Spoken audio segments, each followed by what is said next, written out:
I am not a victim of the world I see. The world teaches that being a victim means someone else has taken something from you. It says you were wronged, tricked, or harmed by forces outside your control.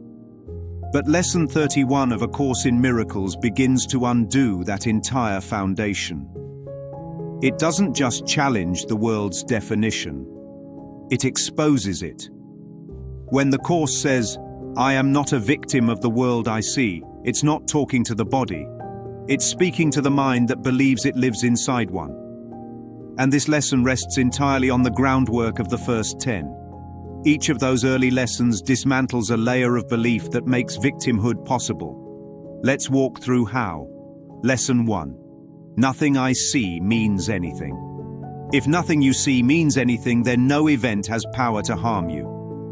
Meaning is the ego's weapon, and Lesson 1 takes it away. Without that false meaning, the story of I've been hurt cannot take root. Lesson 2. I have given everything I see all the meaning that it has for me. Here the Course reveals projection. You are not reacting to the world's actions. You are reacting to the meanings you've assigned to them. You made the movie and then forgot you were the projector. Lesson 3. I do not understand anything I see. Victimhood requires certainty that you know what happened. This lesson humbles that assumption. If you do not understand what you see, you cannot honestly say you've been wronged. Lesson 4. These thoughts do not mean anything. The attack thoughts that keep victimhood alive are meaningless echoes of guilt. You begin to notice that the noise inside matches the noise outside. Lesson 5. I am never upset for the reason I think. Here the mask is torn off. You realize you are not upset because of what someone did. You are upset because of what you believe about yourself. Lesson 6. I am upset because I see something that is not there. Now the mind starts to grasp the illusion. If what you see is not even there, then who could possibly have done anything to you? Lesson 7. I see only the past. The victim narrative depends on the past. Without it, no grievance can survive. When you see only the past, you're replaying memories, not living reality. Lesson 8. My mind is preoccupied with past thoughts. This shows why you keep seeing the same wounds. The mind is recycling its own film reel. The past is not pursuing you. You are projecting it again and again. Lesson 9. I see nothing as it is now. Victimhood collapses in the present moment. The now holds no crime, no injustice, no injury, only awareness of God's perfect love. Lesson 10. My thoughts do not mean anything. This completes the clearing. The mind's private thoughts, which form the world you see, are stripped of power. Only when this scaffolding falls can Lesson 31 rise in truth. I am not a victim of the world I see. So what is the world you see? It is the outward picture of an inward condition. It is the mind's own thoughts projected outward and mistaken for external cause. The Course says, you will escape from both together, for the inner is the cause of the outer. This is the pivot point. The inner and outer are not two. They are mirrors. To say I am not a victim is to say I am the cause, not the effect. Not the cause of pain, but of perception. Once that is recognized, the idea of someone doing something to me disintegrates. A victim mentality is the ego's favorite identity. It thrives on powerlessness because powerlessness keeps the dream alive. As long as you believe salvation depends on the world's behavior, you remain chained to it. But Lesson 31 is your declaration of independence. It is not rebellion against the world. It is release from believing it can imprison you.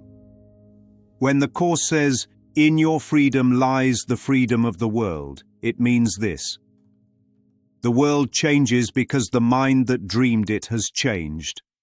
7 practical applications. 1. The news headline. A shocking story triggers fear.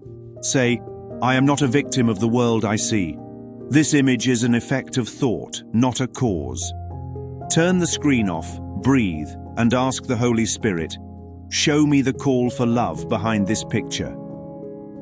2. The driver who cuts you off. Adrenaline spikes. Say, I am not a victim of the world I see. I gave this moment the meaning it has for me. Loosen your jaw, bless the other driver, and remember, projection, not attack, made the scene. 3. The unexpected bill or expense. Trigger. Panic says, the world just took from me. Practice. I am not a victim of the world I see. Lack is a picture, not a fact. Shift. Remember that scarcity is a past belief replaying now. The bill is not proof of loss, but a mirror of the mind's unhealed thought of lack. Nothing has been taken because nothing real can be taken. The cause is not the envelope on the table. The cause is the thought that made it seem real. Micro-action. Place the bill on the table. Put a hand on your heart and say, ideas do not leave their source. This came from my mind, and it can return to peace. Watch the image lose its meaning as you remember its cause. The paper stays the same, but the power you gave it dissolves. What remains is stillness, and in that stillness no one owes anything. 4. The body's pain flare. Sensation cries, attack. Say, I am not a victim of the world I see. The body does not see or judge. The mind does. Breathe 10 slow seconds and see the flare as a call for gentleness, not evidence of harm. 5. The sharp comment online. An insult arrives. Say, I am not a victim of the world I see. I see only the past when I feel attacked. Do not reply yet. Silently thank the mirror for exposing an unhealed thought, then answer only if peace leads. 6. The loved one who doesn't listen. Frustration rises. Say, I am not a victim of the world I see. I do not understand this as I think I do. Reflect their words once, neutrally. Ask one clear question and choose peace over being right. 7. The deadline and demand. Time pressure whispers, you're trapped. Say, I am not a victim of the world I see. The present is the only time there is. Write one small next step, breathe and let peace, not fear, set the pace. The dream may show crime, sickness or pain, but these are symbols, not facts. A dreamer cannot be harmed by his dream. He can only wake up or keep pretending. Lesson 31 is the moment you stop pretending. It is not denial of suffering.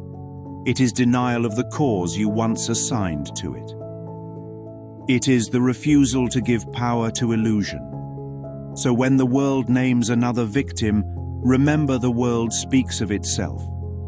It believes in loss because it was born of loss. But the I that God created cannot be victimized by shadows. The light does not mourn the darkness it exposes. It simply shines and ends it. That is the meaning of the lesson. Not resistance, not positive thinking, but pure recognition. Nothing real has been threatened. Nothing unreal exists. Therefore, there are no victims, only dreamers ready to wake, submitted for your approval. A citizen who swore the world held the key to his chains and learned the key was pressed against the inside of the lock all along. He called the bars iron. They turned out to be chalk, drawn by a frightened hand and believed by a willing eye. The wardens were shadows wearing badges labeled facts, and the verdict was rendered by a memory pretending to be the present. Case reconsidered. Cause corrected. Effect dissolved. Pardon issued not by a magistrate but by a mind that remembered it was never on trial. Sentence served in a dream. Release accomplished by waking. File this under Lesson 31, where victims retire and innocence clocks in. Next stop, as always, the Twilight Zone.